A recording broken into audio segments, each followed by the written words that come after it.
Hello, good morning students. Today we will start new chapter that is digestion and absorption. देखिए ये जो chapter है ये 10th level में भी आप इसका कुछ पार्ट करके आए हैं. देखिए स्टूडेंट्स, वो जो नॉलेज है 10th क्लास की आज आपको उसका भी थोड़ा सा रिवीजन करना है और साथ के साथ जो यहां पर एडवांस है उसका भी आपने आगे करना है. तो सबसे पहले अगर हम देखें कि डाइजेशन किस चीज का होता है, क्या चीज हमारे अंदर डाइजेस्ट होती है, ऐसी कौन कौन सी चीजें हैं जो हम इनगल्फ करते हैं, हम इंजेस्ट करते हैं. Okay, if we are talking about the digestion and absorption, first of all we should know कि व्हाट इज फूड इज. कि सबसे पहले हम ये देखेंगे कि फूड है क्या, ये क्या चीज है, फूड किसको कहते हैं. देखिए बेटा, जो फूड है ये एक ऐसा ऑर्गेनिक सब्सटेंस है जिसके अंदर जो न्यूट्रिएंट्स हैं which are useful for us they are present. And why we take food, food we will take only for to get energy and only to get the contents which help in us for the growth and development.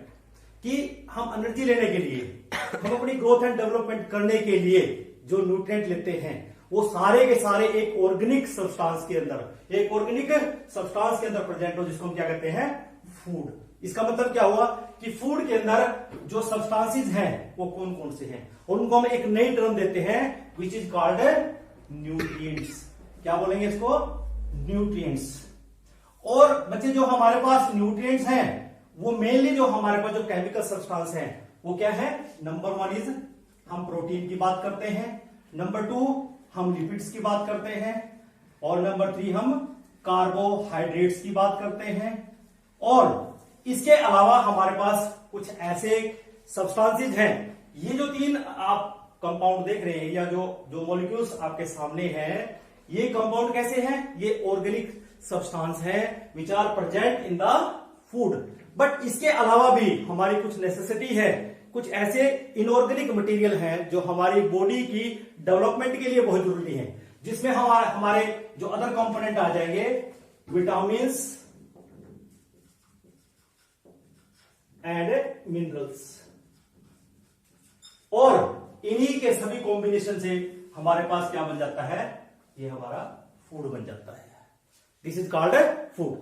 Okay, अब जब हमें food के बारे में पता लग गया, food हमें क्यों लेना चाहिए, फूड की इंपॉर्टेंस क्या है और फूड हमें क्यों लेना चाहिए, जब इसकी जानकारी हमें हो जाएगी, अब हम आगे बढ़ेंगे कि हमारे पास ये जो कंपोनेंट है इनका डाइजेशन कैसे होता है या ऑर्गेनिज्म इन कंपोनेंट्स को कैसे ले सकता है, या हम सिंपल सी बात करें कि इनको लेने का तरीका क्या रहेगा, या जिसको हम एक नई टर्म देते हैं जिसको हम कहते हैं nutrition. What do you call it is nutrition.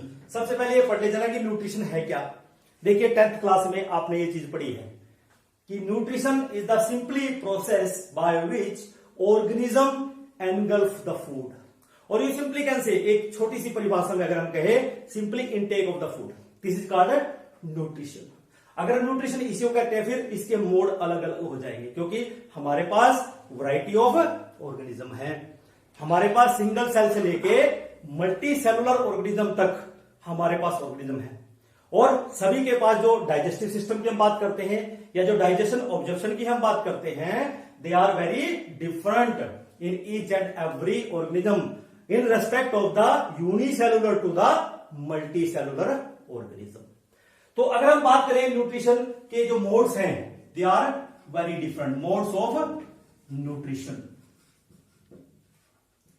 अब जब हम न्यूट्रिशन की बात करते हैं कि इसके न्यूट्रिशन के मोड क्या होंगे, पहला मोड अगर हम देखें तो पहला मोड क्या होगा, autotrophic, autotrophic nutrition. And the second one is heterotrophic nutrition. Only there are two kinds of nutrition. That is, one is autotrophic nutrition and second one is heterotrophic nutrition. Now come to the autotrophic nutrition. Actually, auto means self. कि ऐसे organism जो अपना food स्वयं बनाए, जो खुद synthesize करें. And you know very well कि जो प्लांट्स हैं they synthesize their own food and they are called autotrophs. लेकिन उसके अलावा कुछ ऐसे ऑर्गेनिज्म भी हैं जो फूड का बनाने का तरीका अलग है, लेकिन उनको हम क्या कहते हैं, ऑटोट्रोफिक न्यूट्रिशन कहते हैं। इसका मतलब क्या हुआ कि यहां पर भी इसकी दो कैटेगरी हो जाएगी, क्योंकि अगर हम प्लांट्स की बात करते हैं तो वो लाइट की, सनलाइट के वजह से फूड सिंथेसाइज करते हैं। लेकिन कुछ ऐसे ऑर्गेनिज्म होंगे जिनको सनलाइट अवेलेबल नहीं है, तो उनको हम ये नहीं कह सकते कि वो प्लांट्स की तरह सिंथेसाइज करते हैं, उनके लिए एक अलग टर्म आएगी। तो अगर हम बात करें प्लांट्स की, जो ऑटोट्रोफिक न्यूट्रिशन है ये दो तरह की हो सकती है। One is photo autotrophic and second one is chemo autotrophic.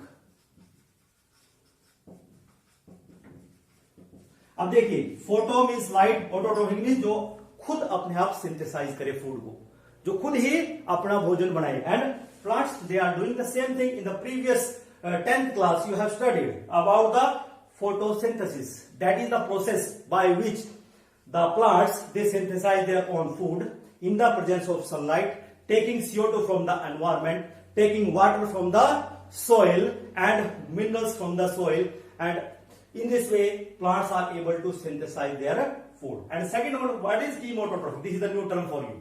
Actually chemo means chemically synthesized. As you know, in the you can से, समुद्र की अगर आप गहराई में जाएंगे तो वहां पर टेम्परेचर बहुत ज्यादा होता है, लेकिन क्या वहां पर जो लाइट है वो पेनिट्रेट कर पाएगी? नहीं कर पाती। इसका मतलब क्या हुआ कि अब जो ऑटोट्रोफिक न्यूट्रिशन की हम बात करेंगे वहां पर कीमो ऑटोट्रोफिक न्यूट्रिशन होगी। वो जो ऐसे, जैसे आपने नाम सुना होगा आर्के बैक्टीरिया, ये कुछ ऐसी क्लास है बैक्टीरिया की जो हार्श से हार्श हैबिटेट को इन्वेड कर जाते हैं, इसलिए वहां पर ज्यादा गर्मी है। तो वहां पर जो इनऑर्गेनिक कंपोनेंट है, लाइक वाटर है, अमोनिया है, सल्फर है, ये ऐसे जो तत्व वहां पर मिलते हैं, ऐसे जो कंपोनेंट वहां पे मिलते हैं, इनका वो ब्रेक डाउन करते हैं। और जब ये मॉलिक्यूल टूटते हैं, इन मॉलिक्यूल से जो एनर्जी निकलती है, उस एनर्जी को ये अपनी एटीपी सिंथेसाइज करने में इस्तेमाल करते हैं। जैसे हमारे पास इसका एग्जांपल हो जाएगा आपके पास आर्के बैक्टीरिया, और फोटोट्रोपिक में हमारे पास आ जाएंगे आपके पास जितने भी ग्रीन प्लांट्स हैं और ग्रीन एल्गी हैं। तो in this way actually these things you have already studied in the previous 10th class, you have passed. Now come to the heterotrophic nutrition. Hetero means the organism to get food is depend on others. कि एक मैं ही हूं, suppose अगर मुझे food चाहिए तो मैं कहां से लूंगा? Directly I go to the plants and I am I getting food from the plants. मैं प्लांट से ही अपना फूड लूंगा। इसका मतलब मैं क्या हुआ? मैं एक हेटरोट्रोफ हुआ। तो इसका मतलब जो हेटरोट्रोफिक न्यूट्रिशन है उसके भी कई टाइप होंगे। क्यों? हमारे पास सारे ऑर्गेनिज्म मेरे जैसे थोड़ी हैं, हमारे पास डिफरेंट काइंड्स के ऑर्गेनिज्म हैं। If you are starting about the heterotrophic nutrition kinds, first one is saprophytic type. अब सैप्रो वर्ड का मतलब समझो बेटे, यहां पे सैप्रो मीन्स कि ये ऐसे क्लास है ऑर्गेनिज्म की, ये बिल्कुल सिंपलर बॉडी ऑर्गेनाइजेशन के हैं, सिंगल सेल्ड हैं, और ऑलमोस्ट मैं ये कहता हूं कि जितने भी बैक्टीरिया या जो माइक्रो ऑर्गेनिज्म हैं they comes under this class, that is saprophytic. जब भी हम देखते हैं कि डेड बॉडी, अगर वो डेड बॉडी को हम मिट्टी में हम उसको बरीड कर दें, what will happen after some time? What will happen? वहां पर उसके ऊपर एक केमिकल रिएक्शन होता है। केमिकल रिएक्शन किसका हो रहा है? कि जो माइक्रो ऑर्गेनिज्म है या जो बैक्टीरिया है वो डेड एंड डिकेइंग जो ऑर्गेनिज्म है उसको डेड एंड डिकेइंग करेंगे बाय देयर केमिकल्स। क्यों? जो माइक्रो ऑर्गेनिज्म है वो उस डेड बॉडी के ऊपर अपने जो केमिकल्स हैं वो डाल देंगे। उसके बाद क्या होगा? वो केमिकल या जो एंजाइम्स उस केमिकल के अंदर प्रेजेंट होंगे वो उस फूड को डाइजेस्ट करते रहेंगे, और उसके बाद जो ऑर्गेनिज्म होगा वो उसको सक करता रहेगा। क्या करता रहेगा? सक करता रहेगा। इन this way this kind of nutrition is called saprophytic nutrition, or you simply can give a definition here. The saprophytic organism are those organism which take their food from dead and decaying organism. Simple सी बात है बिल्कुल, कि जितने भी जो bacteria हैं they comes under this saprophytic nutrition. And next one is parasitic nutrition.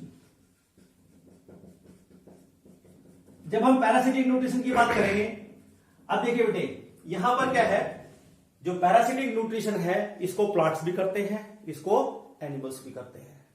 अब सबसे बात है पैरासाइट। पैरासाइट का मतलब कि ऐसे ऑर्गेनिज्म का समूह या ऐसे ऑर्गेनिज्म का ग्रुप जो एक लिविंग बॉडी के ऊपर अपना रह के अपना फूड लेता रहे।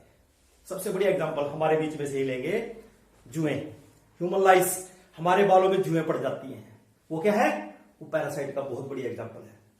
हम लोग सभी लगभग गांव से बिलोंग करते हैं और गांव में हम ये देखते हैं कि जब भी हम अपनी गाय भैंसों को किसी तालाब में लेके जाते हैं, वहां पर एक जोंक जिसको हम लीच कहते हैं, वो उस जानवर को चिपक जाती है और वो उससे क्या सक करती है, ब्लड सक करती है। और जो ह्यूमन लाइस की मैंने बात की, वो भी क्या सक करती है, वो भी वहां पर ब्लड सक करती है। तो इन दिस वे हम ये कह सकते हैं कि the living organism which depend for their food on the others, but these organisms have a quality, they don't have any kind of digestive system, क्योंकि उनको जरूरत ही नहीं है। वो क्या ले रहे हैं, वो ब्लड ले रहे हैं। Blood is the meal and we knew that the finally digestion के बाद जो फूड है वो कहां जाता है, ब्लड में मिक्स हो जाता है और ब्लड में मिक्स होने के बाद वो हमारे डिफरेंट बॉडी पार्ट्स में जाता रहता है, सप्लाई होती रहती है। तो जब ये ब्लड ही सक कर रहे हैं तो दैट मीन्स इनके अंदर कोई भी डाइजेस्टिव एंजाइम की जरूरत नहीं है, कोई भी डाइजेस्टिव सिस्टम की जरूरत यहां पर नहीं है। ठीक है बेटे। और ये दो तरह के हो सकते हैं, एक होगा एंडोपैरासाइट, एक होगा एक्टोपैरासाइट। इसकी दो कैटेगरी हम पढ़ेंगे यहां पे, एक होगा एंडोपैरासाइट और दूसरा होगा एक्टोपैरासाइट। देखिए यहां पे endo means inside the body, कि ऐसे ऑर्गेनिज्म जो लिविंग ऑर्गेनिज्म की बॉडी के अंदर रहे और वहीं से अपनी न्यूट्रिशन लेते हैं। Have you heard about Ascaris? In 9th class एक चैप्टर आता है आपके पास जिसको हम कहते हैं कि जो ह्यूमन डिसीज के नाम से। उस ह्यूमन डिसीज में हम क्या देखते हैं, उन ह्यूमन डिसीज में हम पढ़ते हैं कि हमारे पास कौन कौन से ऐसे ऑर्गेनिज्म हैं जो एंडोपैरासाइट के तौर पे रह के हमारी बॉडी में और हमारे ब्लड को सक करते रहते हैं। उसमें इसका एक नाम आता है हमारे पास एस्कैरिस। ये एक ऐसा ऑर्गेनिज्म है जो हमारे बॉडी के अंदर रह के, हमारी आंतों के अंदर रह के, हमारी जो स्मॉल इंटेस्टाइन है उसमें रह के ये मल्टीप्लाई करते हैं और वहीं से ये फूड को लेते हैं। ऐसे ऑर्गेनिज्म क्या कहेंगे, एस्कैरिस। दूसरा एग्जांपल हमारे पास है इसका टेनिया सोलियम। ये भी इसका बहुत बड़ी एग्जांपल है। जैसे पेट में कीड़े पड़ जाते हैं, this is the example of Taenia solium, जिसको हम फ्लैट वर्म के नाम से भी जानते हैं। These are the endoparasite. Now we talk about the ectoparasite. देखिए ecto means the organism which lives on the living body outside the body, कि जो लिविंग बॉडी के ऊपर रहते हैं उसकी आउटसाइड के बॉडी सरफेस पे रहते हैं। जैसे मैंने एग्जांपल दिया था आपको ह्यूमन लाइस का, और भी एग्जांपल आप काउंट कर सकते हैं। आप डॉग टिक्स का एग्जांपल ले सकते हैं, आप लीच का एग्जांपल ले सकते हैं in case of the animals. अगर हम बात करें प्लांट्स में हम ये देखते हैं कसकटा, जिसको हमने क्या नाम दिया है, अमरबेल। किसका नाम दिया है, अमरबेल। Cuscuta is the ectoparasite, cuscuta. Dog ticks, so these are the, you can say, parasitic nutrition. Now come to the third type of the heterotrophic nutrition, that is holozoic nutrition. Holozoic nutrition. देखिए बेटे, ये जो holozoic nutrition है, it is very important, क्योंकि अब यहीं से हमारा जो मेन टॉपिक है वो यहीं से स्टार्ट होता है। क्योंकि अब तक लगभग आप ये देख रहे हैं कि ये सारी चीजें, इनमें से कुछ पार्ट हम 10th लेवल पे हमारे पास ये नॉलेज के तौर पे आ गया है। Already it is present in our mind. ये जस्ट एक थोड़ा सा रिवीजन हमने किया और कुछ चीजें नई ऐड करके आपको दी हैं। तो इस तरह से आप लोगों ने अपना जो न्यूट्रिशन का टॉपिक है उसको आपने तैयार करना है। उसके बाद जो होलोजोइक न्यूट्रिशन है, which is a kind of the heterotrophic nutrition, we are going to learn it in detail now. इसका हम डिटेल पढ़ेंगे, क्योंकि हमने पढ़ना है digestion and absorption in human beings, कि हमारे अंदर जो डाइजेशन ऑब्जर्प्शन होती है वो कैसे होती है। और मैं ये मानता हूं कि हमारे अंदर होलोजोइक न्यूट्रिशन होती है। कौन सी न्यूट्रिशन होती है, होलोजोइक न्यूट्रिशन। होलोजोइक का मतलब क्या हुआ कि the organism which take food in complex form. किस फॉर्म में लेते हैं, organism take food in complex form. अब कॉम्प्लेक्स फॉर्म का मतलब क्या हुआ कि जो फूड है हमने किस फॉर्म में लिया है, उसमें मैंने आपको बोला कि हमारे पास 3 चीजें प्रेजेंट होती है। Number 1 carbohydrate, second protein, third one is lipids. This is the complex form. Complex means these are the biomolecules which are present in the larger, you can say, size. These should be break down into smaller one. And इसी process को हम आज पढ़ेंगे जिसको हमने digestion का नाम दिया है। क्या नाम दिया है? डाइजेशन। बिफोर दैट ऑर्गेनिज्म जिसमें हम जो फूड लेते हैं ऑर्गेनिज्म वो एक कॉम्प्लेक्स फॉर्म में लिया जाता है। तो अब ये जो कॉम्प्लेक्स फूड है इसको हमने ब्रेक डाउन करना है, और ब्रेक डाउन करने के लिए हमारे पास प्रोसेस आती है जिसको हम क्या नाम देते हैं? डाइजेशन। क्या नाम देते हैं? डाइजेशन। अब डाइजेशन की अगर हम डिफाइन करें, डाइजेशन का मतलब होता है कि it is the break down, और you can say it is the process in which the complex food is break down into simpler forms and you can say simpler and absorbable forms of the food. This is called digestion. और आज का हमारा topic है कि जो human beings हैं उसमें digestion and absorption कैसे होती है। तो अगर हमने digestion and absorption human beings में पढ़नी है तो उसके लिए हमें ह्यूमन डाइजेस्टिव सिस्टम पढ़ना पड़ेगा, उसकी हमें पार्ट्स लर्न करने पड़ेंगे, उसमें किस तरह से जो ऑर्गन सिस्टम बना हुआ है और जो ऑर्गन सिस्टम के पार्ट हैं या जो डाइजेस्टिव सिस्टम के डिफरेंट पार्ट्स हैं वो किस ऑर्डर में लगे हुए हैं, और उनमें किस तरह से फूड आगे से आगे पास होता है और ट्रेवल करता है। और during this travelling of the food into the digestive system that at several places it get digested. तो सबसे पहले हम शुरू करेंगे डाइजेस्टिव सिस्टम, और यू कैन से alimentary canal of the humans. सबसे पहले हम करेंगे शुरुआत डाइजेस्टिव सिस्टम ऑफ ह्यूमन। देखिए जो डाइजेस्टिव सिस्टम है ह्यूमन बीइंग्स का, इसको हम 2 हिस्से में डिवाइड करके पढ़ेंगे। पहला हिस्सा होगा alimentary canal,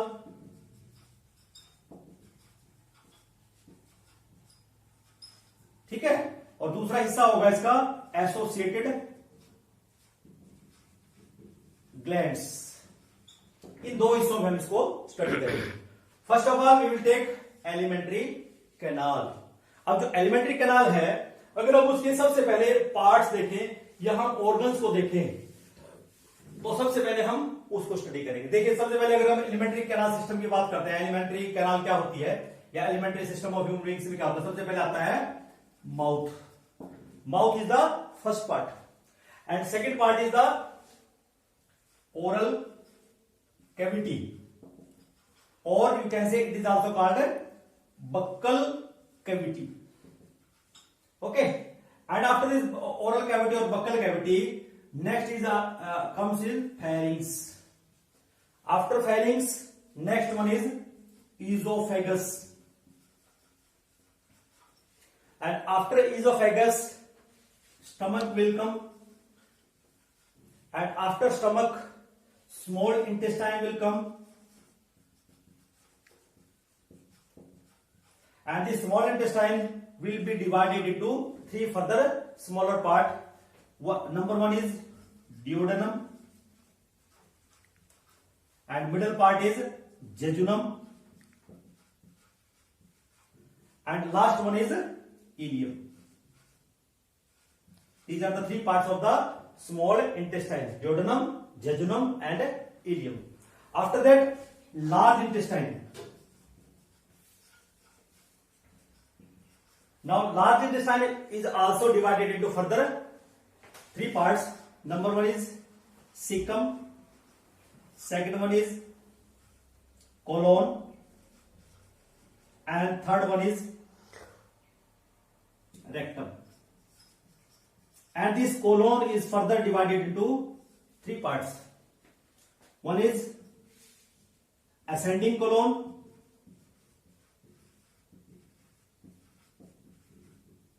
second one is transverse colon, and then descending colon, and the last part of the human digestive system or alimentary canal is the anus.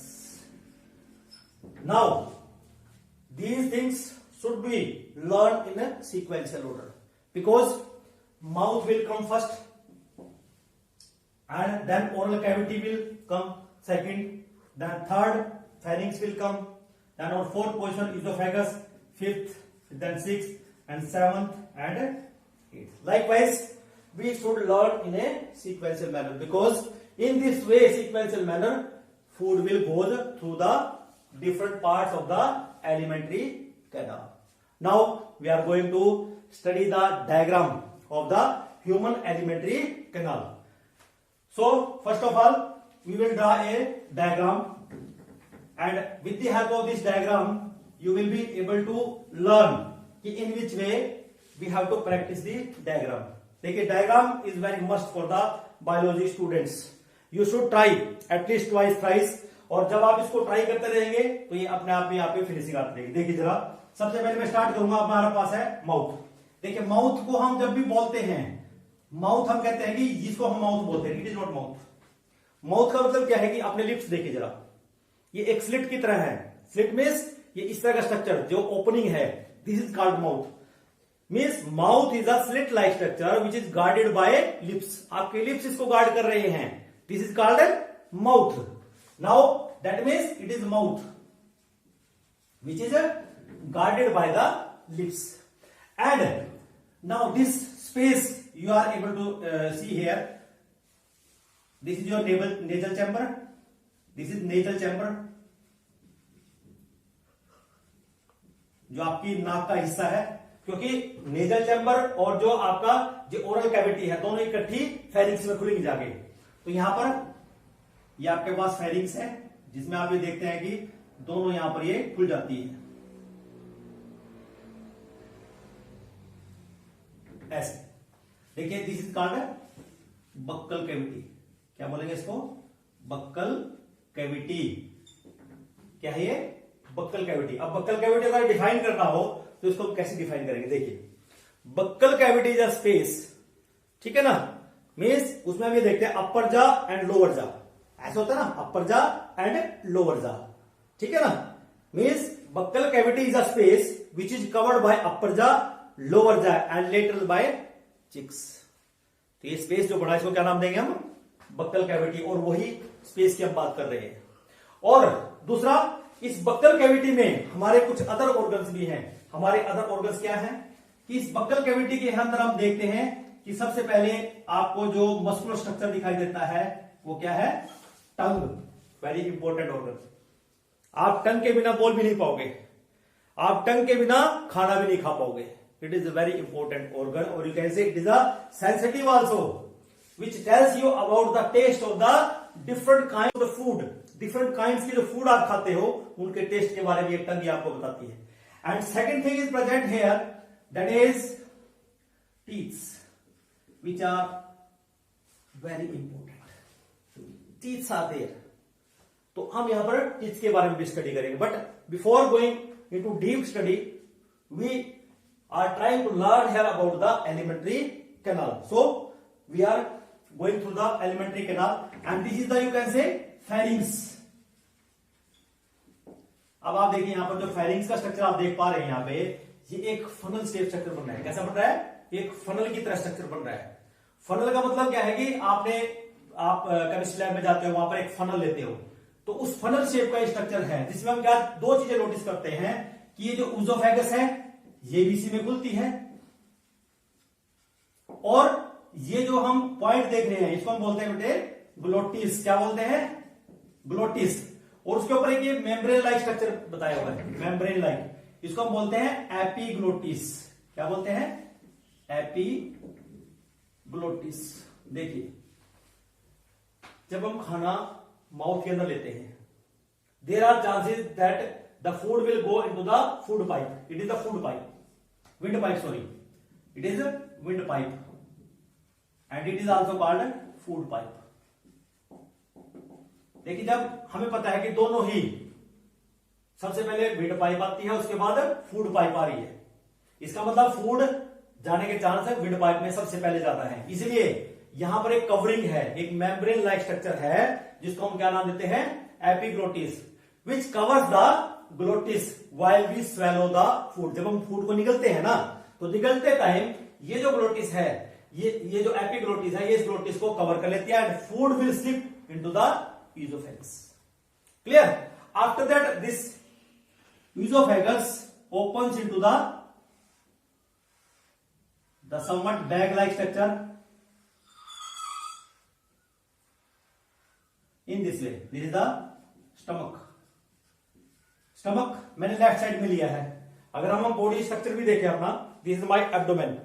क्या है? ये मेरा एब्डोमेन है और ये मेरी अपर लेफ्ट साइड है। क्या है? ये मेरी अपर लेफ्ट, बिल्कुल पॉकेट के ठीक नीचे मेरा स्टमक है। इसका मतलब क्या हुआ कि ये जो स्टमक है, it is present at the upper left of the abdominal cavity. This is the situation. After that it opens into the small intestine and small intestine में यहां पर कुछ डक्ट्स प्रेजेंट होती हैं and these ducts are attach to the different, you can say, glands. This is the liver और इस liver के साथ यहां पर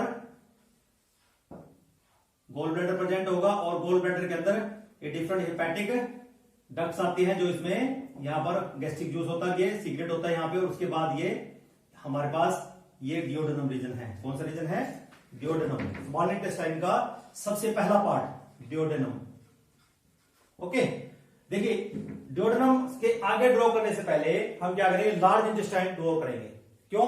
क्योंकि जो डियोडेनम के बाद का जो हिस्सा है, जेजुनम और जो इलियम पार्ट है, it is very cold part and it is present in the mid of the large intestine. और जो लार्ज इंटेस्टाइन है बेटे, वो हमने कैसे बनानी है? क्वेश्चन मार्क की फॉर्म में बनानी है। किस फॉर्म में बनानी है? क्वेश्चन मार्क की फॉर्म में। देखिए जरा कैसे बनानी है। इस तरह से आप ड्रॉ करोगे इसको, लार्ज इंटेस्टाइन को। पहले हम ये बना लेंगे और उसके बाद ये इसको थोड़ा सा नीचे ले जाएंगे।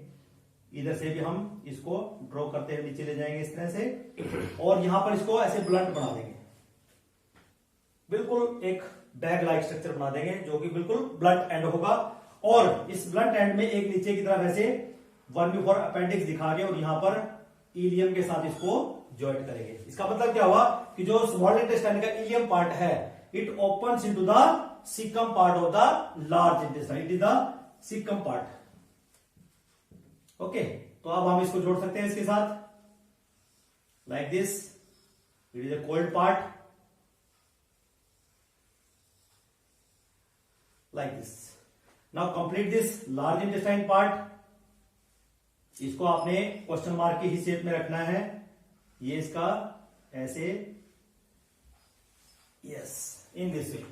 अब देखिए जरा, ये सिकम पार्ट है, इसका मतलब ये कैसे हो गया? ये कोलोन पार्ट है। और कोलोन कौन सा है? ये असेंडिंग कोलोन है। कौन सा कोलोन है? असेंडिंग। ठीक है। और ये ट्रांसवर्स कोलोन हो जाएगा।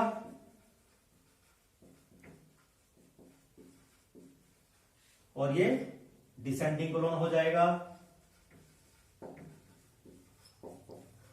और साथ के साथ ये देखिए यहां पर, जैसे मैंने इसको लिखा, ये डियोडेनम है, ये हमारे पास बीच में क्या आ जाएगा? जेजुनम। और जो लास्ट पार्ट है ये क्या हो जाएगा? इलियम।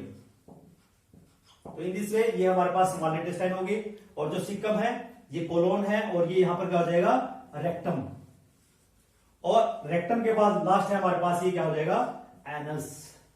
कि जो anus side is the last part. और you can say here, mouth से फूड एंटर करेगा और जो अनडाइजेस्टेड वेस्ट है वो हमारी एनस से बाहर निकाल दिया जाएगा after the when digestion is get complete. In this way we can study the alimentary canal. Now second part is the associated glands. अब जो एसोसिएटेड ग्लैंड्स है, मैंने कहीं पर भी मार्क नहीं किया अभी। अब इसी में भी आपको मैं एसोसिएटेड ग्लैंड्स के बारे में बताना चाहूंगा कि उनकी पोजीशन क्या है।